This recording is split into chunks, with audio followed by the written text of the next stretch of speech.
জানে। তাই এখন আপনাদের সামনে বক্তব্য দিবেন আমাদের প্রধান অতিথি জনাব আব্দুল সালাম ভাই, বিশিষ্ট মুক্তিযোদ্ধা জনাব আব্দুল সালাম ভাই। সবাই করতালের মাধ্যমে তাকে স্বাগত জানাবেন। পক্ষ থেকে টুকু ভাইয়ের পক্ষ থেকে লাল গোলাপ শুভেচ্ছা, টুকু ভাইয়ের পক্ষ থেকে, সিরাজগঞ্জের পক্ষ থেকে, নেতা কর্মীদের পক্ষ থেকে ধন্যবাদ। সবাই এলো স্লোগান দিলে কি এমন সবুজ চুপ করে বসে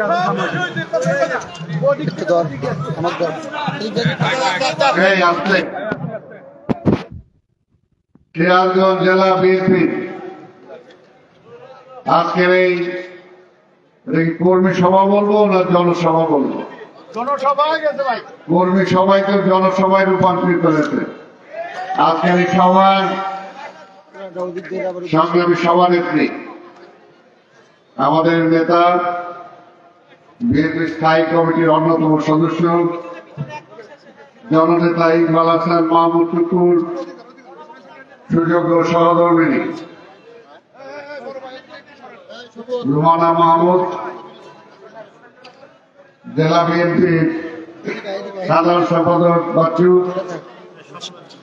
উপস্থিত আছেন আজকের বিশেষ অতিথি, আপনাদের এই রাজশাহী বিভাগের সংগঠনকে যিনি তিলে তিলে গড়ে তোলার জন্য আপনাদের প্রতিটি জেলায়, প্রতিটি মহকুমায়, থানায় ঘুরে বেড়াচ্ছেন সাবেক ছাত্র নেতা আমাদের শাহিদ মাহমুদ, উপস্থিত আরেকজন আপনাদের সিরাজগঞ্জেরই কৃতি সন্তান,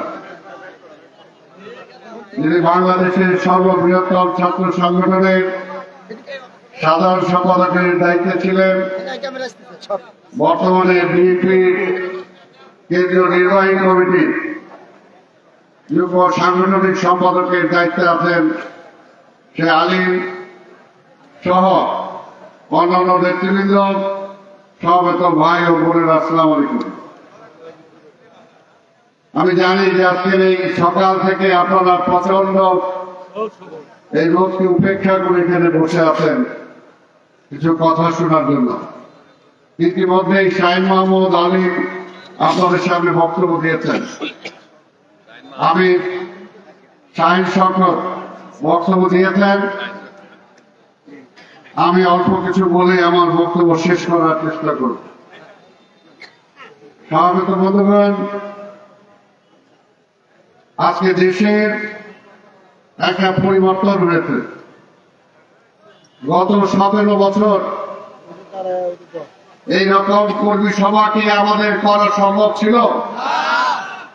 সম্ভব ছিল না। শুধু কর্মী সভা না, এলাকায় হাঁটা চলা করা যেত না, ঘরে থাকা যেত না, বাজারে যাওয়া যেত না। এমনি একটি অবস্থায় আওয়ামী লীগ দেশের অবস্থার সৃষ্টি করেছিল। কিন্তু সেগুলো করেই কি বিএনপিকে দমানো গেছে? বিএনপিকে দমানো যায় নাই। কারণ বিএনপির জন্মই হয়েছে প্রতিবাদ প্রতিরোধের মধ্য দিয়ে।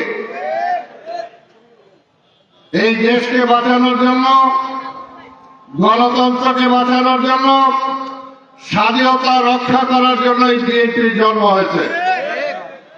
72 থেকে 75 এই দেশের গণতন্ত্র আওয়ামী লীগ খেয়ে ফেলছিল। মানুষের মৌলিক অধিকার ছিল না, এমনকি কবি বলছে স্বাভাবিক মৃত্যুর গ্যারান্টিও ছিল না। না খেয়ে মানুষ ঢাকার রাজপথে আমরা দেখেছি বেওয়ারিশ লাশ হিসাবে পড়ে থাকত, আঞ্জুমানে মুফিদুল ইসলাম তাদেরকে দাফন করত। ইতিহাস থেকে আওয়ামী লীগ শিক্ষা গ্রহণ করে নাই।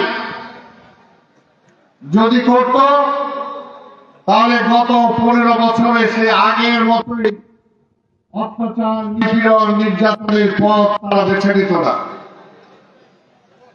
তারা মনে করেছিল বিএনপিকে শেষ করে দিতে পারলেই তারা আংটিতে থাকতে পারবে। সামনে থেকে সবাই বেগম খালেদা জিয়াকে শেষ করে দিতে পারলেই শান্তিতে থাকতে পারবে, আর তারেক রহমান যাতে না দাঁড়াতে পারে সেটার জন্য তাকেও মেরে ফেলার ষড়যন্ত্র করা হয়েছে। ভাইরা আমার, আজকে চরম সত্য এটাই, আলিম ভাই ঘুমায়। যে বেগম খালেদা জিয়া বেঁচে থাকা অবস্থা দেখলেন শেখ হাসিনা কিভাবে ওই গণভবনের পিছনের দরজা দিয়ে পালায়া এক সারিতে যায় হেলিকপ্টারে উঠে। আর বেগম খালেদা জিয়া কিন্তু পালায় না, তাকে মেরে ফেলার ষড়যন্ত্র করেছেন, কিন্তু বেগম খালেদা জিয়া দেশ ছেড়ে যান নাই। তাই ভাইরা আমার, আজকের এই দেশে এখনো অনেকে মনে করেন, তাদেরকে বলতে চাই, তারা মনে করে আওয়ামী লীগ যেরকম মনে করত যে ভোট দিলেই তো বিএনপি ক্ষমতায় চলে আসবে। হাসিনা নিজে বলছে কার লেগে ভোট দিব, ওই তালেক আইসা দেশ চালাইব এটার জন্য। এখনো অনেকে মনে করেন ভোট দিলেই বিএনপি চলে আসবে, ভোট যত পিছানো যায় আমরা পিছানোর চেষ্টা করি। 3 মাস, 6 মাস, 9 মাস, 1 বছর পিছায় কোনো লাভ নাই।